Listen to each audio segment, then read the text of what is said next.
আসসালামু আলাইকুম। Hello everyone, সবাই কেমন আছেন? আশা করি সবাই খুব ভালো আছেন। আমিও ভালো আছি। আপনাদের ভাইয়া ফাটা ফাটা আমগালা এসছে আর কি বাগান থেকে। পাড়ার সময় এই আমগালা পড়ে গেছে উঁচা গাছ থেকে, ফাটে গেছে। তো এগুলো হলো ফজলি আম, এগুলো এখন আচার করব। তো সুন্দর বড় বড় আমগালা ফাটে গেছে, দেখেন। আমগালাকে ছিলা হয়ে গেছে। এখন আমগালাকে সুন্দর করে পিস পিস করে কাটবো, দিয়ে আচার করব। আপনারা হাত সাথেই থাকেন, শেষ পর্যন্ত দেখেন ভিডিওটা। আর লাইক করে দিবেন, কমেন্ট সুন্দর সুন্দর কমেন্ট করবেন, আর একটা সাবস্ক্রাইব করে দিবেন যারা নতুন। আমগালাকে পিস পিস করা হয়ে গেছে। এখন আমগালাকে সুন্দর করে পানিতে ধুয়ে নেব। আমের যে একটা কষ থাকে, কষটা তাহলে আর থাকবে না। আম ধুয়ে পানি ঝরিয়ে এখন চলে এলো চুলার পাহাড়ে। চুলাতে দিয়ে দিচ্ছি হলুদ আর লবণ। এখন পানি ফুটতে লেগেছে। এখন চুলা ফুটা পানিতে এখন দিয়ে দিন আমগালা। এখন এই আমটা কিছুক্ষণ ফুটাবো, ঢেকে দেবো দিয়ে। আমটাকে হালকা সিদ্ধ করব, বেশি সিদ্ধ করলে ফের পাকা আম, ডাক্কর আম তো নষ্ট হয়ে যাবে, গলে যাবে। সেটাকে হালকা সিদ্ধ করব। সিদ্ধ করার পরে ছেঁকে নেব। এই যে একটু তলকর করে লাড়ে দিন। লাড়ে দেওয়ার পরে ছেঁকে নেব। ছেঁকে নিয়ে তখন রোদে দিয়ে দেবো, উলাতে করে রোদে দেবো। আর এখানে হচ্ছে এগুলো হলো 5 মশলা বা 5 ফোড়ন, কেউ কহে 12 মশলা, যাই হোক যেটাই হোক। এগুলোকে সুন্দর করে আমি ভাজে নিয়েছি কোলাতে। ভাজার পরে এটাকে পিষে নেব। পিষে নেওয়ার পর এখন কিছুক্ষণ রোদে দিয়ে থেছিল। এখন নিয়ে চলে এসেছি। এখন আমগালাকে এখন চুলাতে দিয়ে দিন, কড়াইতে তেলে। এখানে দিয়ে দিন ভাজা মরিচ গালা কিছু কুচি করে, আর কিছু শুকনা মরিচের গুঁড়া, আর দিয়ে দেবো একটু সামান্য লবণ, আর চিনি দিয়ে দেবো পরে। সবগুলো এখন ভালো করে তলকর করে লাড়বো। এভাবে আচার করে দেখবেন, খুব ভালো স্বাদ লাগে, খেতে ভালো লাগে।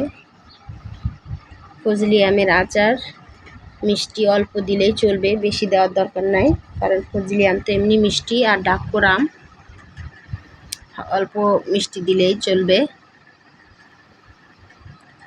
তবে লবণ আর ঝালটা যেন ঠিক থাকে, না তো ফের আচার নষ্ট হয়ে যাবে। আমি আগে লবণ দিয়েছিল, আবার একটু লবণ দিয়ে দিন, হালকা আর মরিচের গুঁড়া দিয়ে দিন। এখন দিয়ে দিন 5 মশলা। এটা দিলে আলাদা একটা স্মেল বের হয়, খেতে ভালো লাগে, স্বাদ লাগে, আচারটাও সুস্বাদু হয়। ছেলেকে 5 মশলাটা ছিটিয়ে দিন। এখন ভালো করে লাড়া লাড়া একটু আরিবে, তখন এটাকে কিছুক্ষণ রোদে দেবো। রোদে দিয়া সন্ধ্যার দিকে তখন বয়মে ভরে দেবো। তো সর্ষের তেল আবার দিয়ে দিন আর একটু।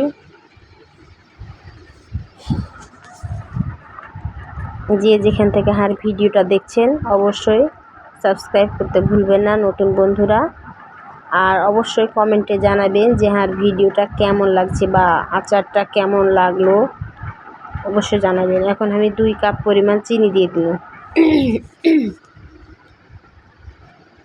চিনি দেওয়ার পরে এখন চিনিটাকে ভালো করে লাড়া লাড়া মিশ্রণ করব। চিনিটা গলে গেলেই তখন একটা ট্রেতে নামিয়ে নেব, কারণ বেশি জাল করলে গলে যাবে, সেদ্ধ তো, সে লেগে অত অতিরিক্ত বেশি জাল দিব না। একদিন রোদে শুকাবো, শুকিয়ে বয়ামে ভরে দেবো।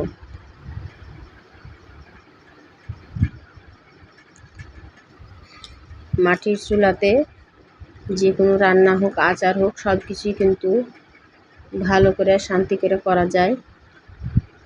কিন্তু গরম লাগে, এত গরমের দিন অতিরিক্ত গরম, তারপরও কি আর করার, করতে হবে। এখন ট্রেতে আমি ঢেলে নিনু সবগুলা। ঢেলে নেওয়ার পরে এখন চলে যাব ছাদে। কত সুন্দর কালার হয়েছে আর ভালো লাগছে দেখতে, দেখেন। এখন ট্রেটাকে নিয়ে চলে যাব ছাদে। ছাদে রোদে শুকাতে দেব। দেখতে পাচ্ছেন চলে যাচ্ছি আমি এখন ছাদে। আগে ছাদে পুরোটাই টিন দেওয়া নাই, কিছু টিন কিছু ছাদ আছে। তো রোদ সূর্য মামা তো খুবই করছে, আল্লাহ দিলে রোদ আছে ভালো। তো এখন এটা ধুয়ে চলে যাব রোদে শুকাক। বিকালে নিয়ে আইনু, রোদে শুকিয়ে গেছে, শুকিয়ে এরকম কালার আসছে।